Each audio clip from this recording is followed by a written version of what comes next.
ഇന്ത്യയിൽ ഷോലയോളം ചരിത്രമായ മറ്റൊരു സിനിമ ഉണ്ടോ എന്ന സംശയമാണ്. പ്രദർശന വിജയം കൊണ്ട് ചരിത്രം സൃഷ്ടിച്ച ചലച്ചിത്രമാണ് ഷോലെ. രമേഷ് സിപ്പി സംവിധാനം ചെയ്ത ചിത്രം 1975 ഓഗസ്റ്റ് 15 ആദ്യമായി പ്രദർശിപ്പിച്ചത്. തുടർച്ചയായി 286 ആഴ്ചകൾ ഈ ചിത്രം മുംബൈയിലെ മിനർവ തിയേറ്ററിൽ പ്രദർശിപ്പിച്ചു. ഒരുപക്ഷെ അമിതാഭ് ബച്ചനെ ഇന്ത്യയിലെ ഏറ്റവും പ്രശസ്തിയുള്ള ജനകീയനായ സൂപ്പർ താരമായി ഉയർത്തിയത് ഷോലയിലെ ഉപനായക വേഷമാണ്. അതുപോലെ തന്നെ അംജദ് ഖാനും ഈ ചിത്രം വളരെയധികം ഉപകാരപ്പെട്ടു തിരക്കുള്ള ഒരു നടനായി മാറാൻ. ഒരുപക്ഷെ ഷോല എന്ന സിനിമയ്ക്ക് അനവധി പ്രത്യേകതകളുണ്ട്. ഷോലെ ഇന്ത്യൻ സിനിമാ ചരിത്രത്തിലെ ഒരു വ്യത്യസ്തമായ കഥ എന്നത് മാത്രമല്ല, ഒരുപക്ഷെ ഷോലയെ പോലെ പിന്നീട് അനവധി ചിത്രങ്ങൾ അങ്ങനെ സംഭവിച്ചു എന്ന് വേണം പറയാൻ. ഒരു ഗ്രാമത്തിലെ ഗബ്ബർ സിംഗ് എന്ന് പറയുന്ന കൊള്ളക്കാരനും ആ കൊള്ളക്കാരനെ അമർച്ച ചെയ്യാൻ ശ്രമിക്കുന്ന പോലീസ് ഓഫീസറും ആ പോലീസ് ഓഫീസറിന് സംഭവിക്കുന്ന കാര്യങ്ങളും, അദ്ദേഹം ആ കൊള്ളക്കാരനെ പിടികൂടാനായി 2 കള്ളന്മാരെ അല്ലെങ്കിൽ മുൻപ് അദ്ദേഹം പിടിച്ചിട്ടുള്ള 2 കള്ളന്മാരെ ഉപയോഗപ്പെടുത്തുന്നതും ഒക്കെയാണ് ഇതിൻ്റെ കഥ. ആ കള്ളന്മാരായി, അതായത് വീരുവും ജയുമായി ധർമ്മേന്ദ്രയും അമിതാഭ് ബച്ചനും അഭിനയിച്ചു. അന്നത്തെ ഇന്ത്യൻ ജനതയുടെ സ്വപ്നസുന്ദരി ഹേമമാലിനിയും ഇതിനകത്ത് വളരെ വലിയൊരു വേഷം ചെയ്തിട്ടുണ്ട്. അങ്ങനെ എല്ലാം കൊണ്ടും ഏതൊരു തലമുറയിലെ ജനങ്ങളെയും ആകർഷിപ്പിക്കുന്ന, ത്രസിപ്പിക്കുന്ന എല്ലാം ഷോലയിലുണ്ടായിരുന്നു. അതോടൊപ്പം തന്നെ നമ്മെ കണ്ണു നിറയിക്കുന്ന രംഗങ്ങളും ആക്ഷൻ രംഗങ്ങളും മനോഹരമായ ഗാനങ്ങളും, അങ്ങനെ ആ ഷോല എന്ന സിനിമ അത്രമാത്രം ഇന്ത്യൻ ജനതയെ ത്രസിപ്പിക്കുന്ന സിനിമയായിരുന്നു. ഇപ്പോൾ ഷോല ചർച്ചയാകുന്നത് അന്ന് ഷോലയിൽ അഭിനയിക്കാൻ, അതായത് 1975 ഷോലയിലെ അഭിനേതാക്കൾ എത്ര രൂപയാണ് അതിൽ അഭിനയിക്കാനായി മേടിച്ചത്. ഈ ഓഗസ്റ്റിൽ 50 വർഷം പൂർത്തിയാക്കുകയാണ് ഷോലെ. 1975 താരനിരയ്ക്ക് ലഭിച്ച പ്രതിഫലം എത്രയെന്ന് നമുക്ക് നോക്കാം. രമേഷ് സിപ്പിയുടെ ഈ ഇതിഹാസ ആക്ഷൻ സാഹസികതയിൽ മികച്ച താരനിര തന്നെയുണ്ട്. അതിൽ വിരമിച്ച പോലീസ് ഉദ്യോഗസ്ഥനായ താക്കൂർ ബൽദേവ് സിംഗ് ആയി സഞ്ജീവ് കുമാർ അഭിനയിച്ചു. പ്രശസ്ത കൊള്ളക്കാരനായ ഗബ്ബർ സിംഗിനെ അംജദ് ഖാൻ അഭിനയിച്ചു. അയാളെ പിടികൂടാൻ വാടകയ്ക്കെടുത്ത കള്ളന്മാരായി വീരു, അതായത് ധർമ്മേന്ദ്ര ചെയ്ത വേഷം, ജയ് അമിതാഭ് ബച്ചൻ ചെയ്ത വേഷം എന്നീ 2 കുറ്റവാളികളെ കുറിച്ചുള്ളതാണ് ഈ കഥ. ഷോലയിൽ ബസന്തി എന്ന വേഷമാണ് ഹേമമാലിനി ചെയ്തത്. രാധ എന്ന വേഷം ജയ ഭാദുരി ചെയ്തു. അവരാണ് പിന്നീട് ജയ ബച്ചനായി അമിതാഭ് ബച്ചന്റെ ഭാര്യയായത്. ജീവിതത്തെക്കാൾ വലിയ ഒരു സിനിമ അനുഭവം പ്രദാനം ചെയ്യുന്നു എന്നതുകൊണ്ട് തന്നെ തലമുറകളായി സിനിമാ പ്രേമികൾ ഈ സിനിമ കണ്ടിട്ടുണ്ട്. ഇപ്പോഴും ഷോലയുടെ ആരാധകരുണ്ട്. ഇനി ഷോലയിലെ താരനിരയ്ക്കുള്ള ഫീസ് എത്രയായിരുന്നു? താരനിരയിൽ ഏറ്റവും കൂടുതൽ പ്രതിഫലം വാങ്ങിയ നടൻ അമിതാഭ് ബച്ചൻ ആയിരിക്കും എന്നായിരിക്കും ഒരുപക്ഷെ നിങ്ങൾ ചിന്തിക്കുന്നത്. എന്നാൽ അങ്ങനെ ആയിരുന്നില്ല. റിപ്പോർട്ടുകൾ പ്രകാരം ഏറ്റവും കൂടുതൽ പ്രതിഫലം ആ സിനിമയ്ക്ക് കിട്ടിയത് ധർമ്മേന്ദ്രയ്ക്കായിരുന്നു. അന്ന് ധർമ്മേന്ദ്രയ്ക്ക് തൻ്റെ വേഷത്തിന് 1,50,000 രൂപ ലഭിച്ചു. രണ്ടാമതും അമിതാഭ് ബച്ചൻ അല്ല, രണ്ടാമത്തെ നടൻ സഞ്ജീവ് കുമാറാണ്. അദ്ദേഹത്തിന് 1,25,000 രൂപ ലഭിച്ചു. അമിതാഭ് ബച്ചനാണ് 3-ാം സ്ഥാനം. 1,00,000 രൂപയാണ് അദ്ദേഹത്തിന് കിട്ടിയത്.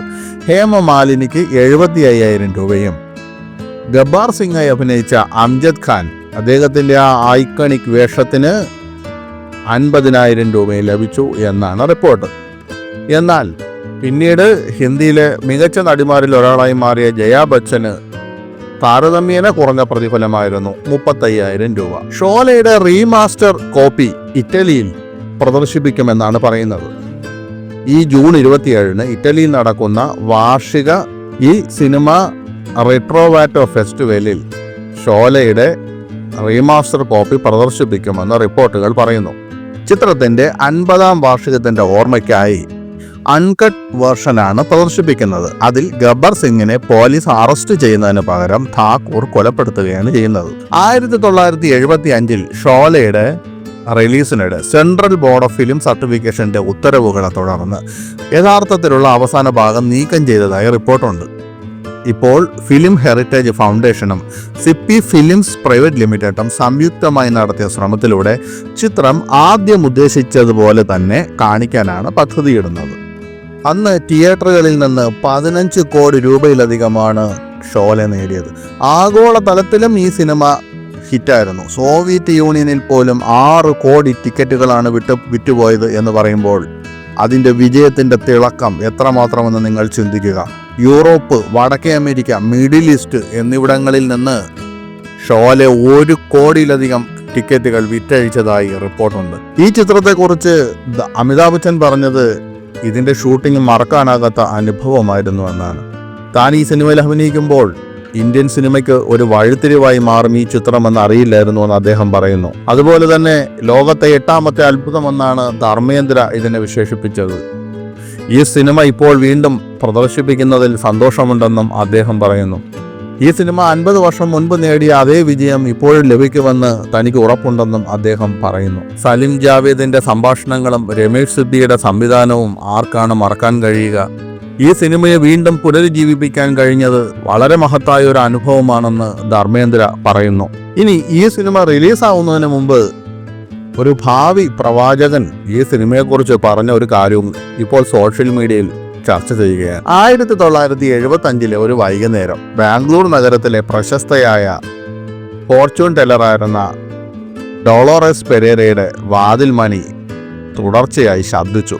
വാതിൽ തുറന്ന ഡോളോറസ് അതിശയിച്ചു. 3 പേർ. കൂട്ടത്തിൽ ചരിഞ്ഞ തൊപ്പി വെച്ച മെലിഞ്ഞയാൾ സ്വയം പരിചയപ്പെടുത്തി, ഞാനൊരു ഫിലിം ഡയറക്ടറാണ്. കൂടെയുള്ള ഇദ്ദേഹം എന്നോടൊപ്പം ഇവിടെ ഷൂട്ടിങ്ങിന് വന്നതാണ്. ഒപ്പമുള്ളത് അദ്ദേഹത്തിൻ്റെ ഭാര്യയാണ്.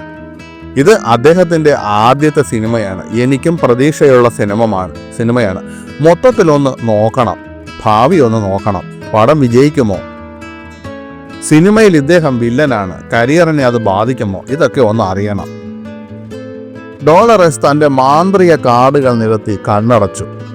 എന്നിട്ട് നല്ലപോലെ തടിച്ച താടി വെച്ച കുളിച്ചിട്ട് ആഴ്ചകളായെന്ന് തോന്നിച്ച അതിഥിയെ നോക്കി പറഞ്ഞു, നിങ്ങൾ നടനെന്ന നിലയിൽ ഏറ്റവും ഉയരത്തിലെത്തും. ഈ സിനിമയ്ക്കായി ജനങ്ങൾ തിക്കിത്തിരക്കും. വർഷങ്ങളോളം അത് പ്രദർശനത്തിനുണ്ടാകും. ആ പ്രവചനം അങ്ങനെ സത്യമായി. ആ തടിച്ച മനുഷ്യൻ ബോളിവുഡിലെ ഏറ്റവും പ്രശസ്ത വില്ലനായി അംജദ് ഖാൻ. രമേഷ് സിദ്ദി എന്ന സംവിധായകനും പ്രശസ്തനായി. ഇറ്റാലിയൻ സംവിധായകനായ സെർജിയോ ലിയോൺ 1989കളുടെ മധ്യത്തോടെ തുടക്കമിട്ടതും അമേരിക്കൻ കൗബോയ് സിനിമകളുടെ ഇറ്റാലിയൻ പകർപ്പെന്ന തരത്തിൽ ചലച്ചിത്ര നിരൂപകർ സ്പഗട്ടി വെസ്റ്റേൺ എന്ന് വിശേഷിപ്പിക്കുന്നതുമായ ആക്ഷൻ സിനിമകളുടെ ഇന്ത്യൻ പതിപ്പാണെന്ന് ഷോലയെ വിലയിരുത്തുന്നവരുണ്ട്. ഈ ഒരു സിനിമാ ശൈലിയിലേക്ക് ഇന്ത്യൻ സിനിമയെ നയിച്ച ആദ്യ ചിത്രമെന്ന തരത്തിലാണ് ഷോലയുടെ പ്രസക്തി. ബോളിവുഡിന്റെ ചരിത്രത്തിൽ സിനിമയുടെ മുന്നൊരുക്കങ്ങളിൽ കഥാകൃത്തിനോട് സംവിധായകനും സൂപ്പർ സ്റ്റാറുകൾക്കും ഉണ്ടായിരുന്ന മേൽക്കോയ്മ മനോഭാവത്തിന് വിരാമമിടാനും ഷോല ഒരു നിമിത്തമായതായി പറയപ്പെടുന്നുണ്ട്. അതായത് 70കളിൽ നായക നടന്മാർ, സംവിധായകർ, നിർമ്മാതാക്കൾ, ഭൂ ഉടമകളായ ജമീന്ദാർമാരെ പോലെയും കഥയെഴുത്തുകാർ, കുടികിടപ്പുകാരെ പോലെയും ആയിരുന്നു വന്ന് ഷോലയുടെ തിരക്കഥാകൃത്തുക്കളിൽ ഒരാളായ സലിം ഖാൻ അഭിപ്രായപ്പെട്ടിട്ടുള്ളതായി Sholay the making of a classic എന്ന പുസ്തകത്തിൽ അനുപമ ചോപ്ര പറയുന്നുണ്ട്. പക്ഷെ ഇങ്ങനെയൊക്കെയാണെങ്കിലും വളരെ രസകരമായ ഒരു സംഭവം ഉണ്ടായിട്ടുണ്ട്. നമ്മുടെ മലയാളത്തിൽ ഇറങ്ങിയ ചില സിനിമകൾക്കും സംഭവിച്ചത് തന്നെയാണ്. എനിക്ക് അത്തരത്തിൽ ഓർമ്മ വരുന്നൊരു സിനിമയാണ് ആകാശദൂത്. ഇറങ്ങിയ ആദ്യത്തെ പല ദിവസങ്ങളിലും തിയേറ്ററുകൾ കാലിയായിരുന്നു. പിന്നീട് അങ്ങോട്ട് സൂപ്പർ ഹിറ്റായി, ജനങ്ങൾ തള്ളിക്കയറി അതിനകത്തിരുന്ന് കരഞ്ഞു തകർത്തു. അതുപോലെയായിരുന്നു ഷോലയുടെയും ഒരു അവസ്ഥ. ആദ്യത്തെ ആഴ്ച ഒരു ബോക്സ് ഓഫീസ് പരാജയമായിരുന്നു. വിമർശകർ പറഞ്ഞു ഇത് കനലല്ല കരിക്കട്ടയാണ്. എന്നാൽ റിലീസ് കഴിഞ്ഞു 3ാമത്തെ ആഴ്ച മുതൽ ബോളിവുഡ് ചരിത്രത്തിലെ എക്കാലത്തെയും വലിയ ഒരു സ്ഫോടനമായി തന്നെ ഷോല മാറിക്കഴിഞ്ഞിരുന്നു.